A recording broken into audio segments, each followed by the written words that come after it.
शिष्टमंडळ मंत्रालयात येत आहे, चर्चा होणार आहे का, तोडगा निघणार आहे का काय? JP गावी त्यांच्या नेतृत्वाखाली आदिवासी बांधवांचा भगिनींचा खरं म्हणजे मोठा मोर्चा नाशिकहून मुंबईच्या दिशेने निघालेला आहे. मी काल दुपारी सुद्धा त्या गोष्टीनंतर त्याच्याशी बोललो. त्यानंतर रात्री 9 वाजता मुंबईला येत असताना मी त्यांच्याकडे मुद्दाम उलट दिशेने जाऊन त्यांच्या मोर्चाला सामोरं गेलं. त्यांच्याशी मी त्या ठिकाणी चर्चा केली आणि मी त्यांना विनंती केली की आपण मोर्चा या ठिकाणी थांबवा, चर्चेला या, आपले काही प्रश्न असतील. कारण मागे 4-5 वेळा ते मोर्चा घेऊन आले तेव्हा मीच सामोरं गेलो होतो. मीच त्यांची आणि मुख्यमंत्री बरोबर चर्चा घडून आणली होती. अनेक प्रश्न त्यांचे सुटलेले आहेत, पण काही प्रश्न त्यांचं म्हणणं आहे की अजून सुटलेले नाहीत आणि म्हणून आम्ही मोर्चा घेऊन येतो आहे. मी त्यांना विनंती केली की आपण मोर्चा इथे थांबवा. आपण एक शिष्टमंडळ 7-8 जणांचं त्यांनी काही 8-9 लोकांची नावं दिलेली आहेत. ते आज मंत्रालयामध्ये कॅबिनेट झाल्यानंतर 1.5-2 वाजता त्या ठिकाणी येतील. त्यांचे जे जे खात्याशी संबंधित प्रश्न आहेत, आदिवासी खातं असेल, महसूल असेल, शिक्षण असेल, माझं इरिगेशन असेल, या सगळ्या खात्याचे मंत्री आणि प्रधान सचिव संबंधित अधिकारी हे त्या ठिकाणी बैठकीला हजर राहतील आणि त्यानंतर त्यांचे काय प्रश्न आहेत ते समजून घेतील आणि त्यातून जे सोडवण्यासारखे असतील ते तात्काळ आम्ही त्या ठिकाणी सोडवण्याचा प्रयत्न करू. काही फारच अडचणीचे असतील त्या संदर्भामध्ये मुख्यमंत्री मोदींशी आम्ही चर्चा करू. नाही, मनधरणी का, आता मोर्चा एवढा मोठा आल्यावर मनधरणी करावी लागते, बोलावं लागतं, चर्चा करावी लागते. का या तुम्ही मुंबईला आणि बसा इथे असं करता येत नाही. आपण नेहमी बघितलं आहे. मागच्या वेळी तर मी किती 20 किलोमीटर पायी रात्रभर चालत आलेलो होतो त्यांच्यासोबत. त्यामुळे सरकार म्हणून आमची जबाबदारी आहे आणि आम्हालाही मी त्यांना सांगितलं, आम्हाला की फार त्यात आनंद वाटत आहे की तुम्ही एवढं सगळ्या त्यात अभाववृद्ध, खूप वयोवृद्ध आमच्या भगिनी आहेत, माता आहेत, म्हणजे आई आहेत, अशा म्हाताऱ्या आज्या आहेत, पुरुषही मोठे वृद्ध आहेत, सिनियर सिटीजन आहेत. आम्हाला की त्यात आनंद नाही की त्यांनी इथपर्यंत यावं, पण आमचा प्रयत्न हाच आहे की मध्येच त्यांना थांबून त्या ठिकाणी इथे यांच्याशी जर बोलणी झाली तर हा प्रश्न तात्काळ सुटू शकतो. हा लवकरही सुटला असता, पण मुख्यमंत्री महोदय आपल्याला माहीत आहे बाहेरगावी होते, बाहेर देशामध्ये होते. त्यामुळे मग त्यांना आग्रह होता की आम्हाला मुख्यमंत्री मुलांशी बोलायचं आहे आणि म्हणून मग त्याला 2 दिवस उशीर झाला. तुमच्यावर आरोप करण्यात आले त्या संदर्भात तुम्ही माफी मागितली, पण तरी देखील काही संघटना ज्या आहेत त्या आपल्या भूमिकेवर काय नसलेल्या रिपब्लिकन सेलचे जे प्रमुख आहेत आंबेडकर यांनी देखील मागणी केली आहे राज्य मंत्रिमंडळातून तुमची हक्कलपट्टी करावी. नाही, मागणी तर काही कोणी करू शकतं, त्याबद्दल काही दुमत नाही आहे. मी कालही या गोष्टीचा खुलासा केला आणि भाषण संपल्याबरोबर मला 2 मिनिटं काय गोंधळ असं चाललं नाही. म्हटलं हो, ते चुकून झालं, अनाधोनाने झालेलं आहे. मी खरं दिलगिरी व्यक्त करतो, कोणाची भावना दुखवण्याचा माझा याच्यामध्ये उद्देश नाही. आणि भारतरत्न डॉक्टर बाबासाहेब आंबेडकर यांच्याबद्दल मला नितांत आदर आहे. मी सांगितलं, माझ्या गावात सगळ्यात मोठा पुतळा आत्ताच गेल्या वर्षी एकही पुतळा नव्हता. शिवाजी महाराजांचा, छत्रपती शिवाजी महाराज आणि भारतरत्न बाबासाहेब आंबेडकर यांचे दोघांचे सगळ्यात मोठे पुतळे मी त्या ठिकाणी उभारलेले आहेत. प्रत्येक आंबेडकर जयंतीला, बाबासाहेबांच्या जयंतीला आपण बघितलं असेल, एकमेव माणूस असेल मी राज्यामध्ये, एकमेव मंत्री असेल की पूर्ण वेळ त्या ठिकाणी मिळून घेतला जातो. त्या दिवशी निळा शर्ट घालतो, 40 वर्षापासून लेझिम खेळतो, ट्रॅक्टर चालवतो, नाचतोसुद्धा.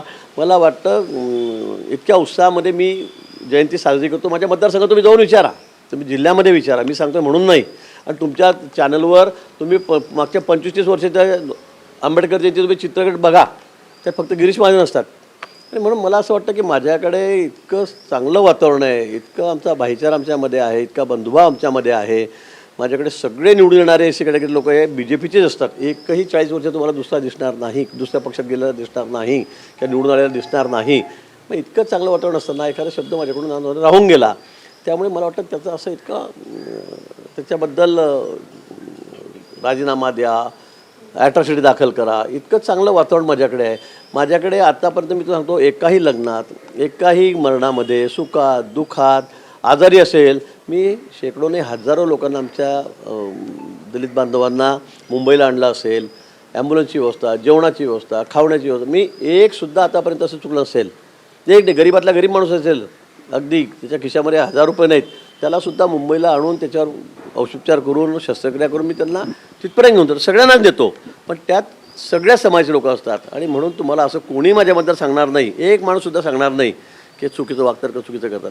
मला भारतरत्न बाबासाहेब आंबेडकरविषयी नितांत आदर आहे, नितांत आदर त्यांच्याविषयी. मला कुठेही त्यांच्याबद्दल काही आकस आहे का भावना दुखायची असायला कुठलाही विषय नाही. पण आता उगाच त्याच्यामध्ये आता झालेलं मी दिलगिरी लगेच 2 मिनिटात व्यक्त केली असं असताना सुद्धा मग काही लोक त्यात तुम्हाला जर काही राजकारणच करत असेल तर मग माझं त्यात नाईलाज आहे. सर, या घटनेनंतर तुमचे जे जयंतीचे व्हिडिओ आहेत ते सोशल मीडियावर व्हायरल होऊ लागले आहेत, पण त्याच्यावर दुसऱ्या बाजूने असं म्हटलं जाते की महत्त्वाचा दिवस आहे प्रजासत्ताक दिन आहे, या दिवशी संविधान अंगीकृत केलं, त्या दिवशी कशी काय विसर पडू शकतो? आता मी सांगतो अनावधानाने ते राहिलं, मी मान्य केलं, मी दिलगिरी व्यक्त केली, अजून काय केलं पाहिजे मला हे कळत नाही. मी आता दिलगिरी व्यक्त केली, माफी मागितली, मग आता एवढं असताना सुद्धा तुम्ही आता मग तुम्ही ठीक आहे तुमची मागणी तर तुम्ही आता मी काय बोलणार त्याच्याबद्दल, मागणी तुम्ही काही करू शकता.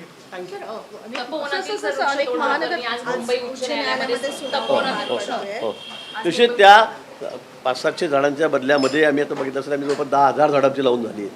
अजून आम्ही 10,000 झाडं लावतो, 20,000 झाडं मी त्या ठिकाणी लावतो. तुम्ही जाऊन बघा ती झाडं कशी 20-20 फुटाची हिरवीगार झाली आहेत, त्याला नवीन पालव्या फुटलेल्या आहेत, अतिशय सुंदर असं ते त्या ठिकाणी वनच तयार झालेलं आहे. आणि 2-3 वर्षामध्ये तर आपण अजून बघा त्या ठिकाणी काय परिस्थिती होती. मला वाटतं की आता कुंभमेळासुद्धा तेवढाच आवश्यक आहे. तेवढं कुंभमेळ्यामध्ये आम्हाला साधुग्रामची जागा बदलून टाका किंवा इतक्या वर्षापासून साधू तिथे राहतात ते काढून टाका असं करता येणार नाही. आम्ही सांगितलं 10 वर्षात जेवढी झाडं उगवलेली आहेत, मागच्या वर्षी जेवढे शेड आम्ही त्या ठिकाणी केलेले होते, टेंट केलेले होते, तेवढंच आम्ही त्या ठिकाणी लावतो आहे. त्यापेक्षा 1 फूटसुद्धा जागा जास्त घेत नाही. आणि मला वाटतं ते करणं अपरिहार्य आहे. जी झाडं आम्ही त्यात रोपटे ती काढणार आहेत तीसुद्धा आम्ही रिप्लांट करणार आहोत. त्याच्या बदल्यामध्ये आम्ही 20,000 झाडं लावली. आता असं असूनही जर कोणी म्हणेल की नाही तिथे करायचंच नाही, तर मला वाटतं हे काही योग्य नाही. कुंभमेळा आमच्यासाठी हा खूप महत्त्वाचा आहे आणि त्या धर्मासाठी खूप महत्त्वाचा आहे. अख्ख्या देशाचं जगाचं लक्ष त्या कुंभमेळ्याकडे लागलेलं आहे आणि त्यामुळे कोणाची भावना दुखवणार नाही, पर्यावरणाचा ऱ्हास होणार नाही याची काळजी आम्ही घेतलेली आहे. आणि 500-700 झाडांच्या बदल्यात आम्ही 20,000 झाडं लावली, जे आम्ही काढणार आहोत ती रिप्लांट करणार आहोत. मला वाटतं यात आमचा हेतू स्पष्ट आहे. त्यामुळे सगळे निसर्गप्रेमी आहेत, वृक्षप्रेमी आहेत, त्यांनी आम्हाला सहकार्य करावं. नवनवीन घडामोडी पाहण्यासाठी स्टार महाराष्ट्र न्यूजला सबस्क्राईब करा आणि ताज्या बातम्यांचे अपडेट मिळवण्यासाठी बेल आयकॉनला प्रेस करा आणि परिपूर्ण बातमीबरोबर रहा, इतरांपेक्षा एक पाऊल पुढे.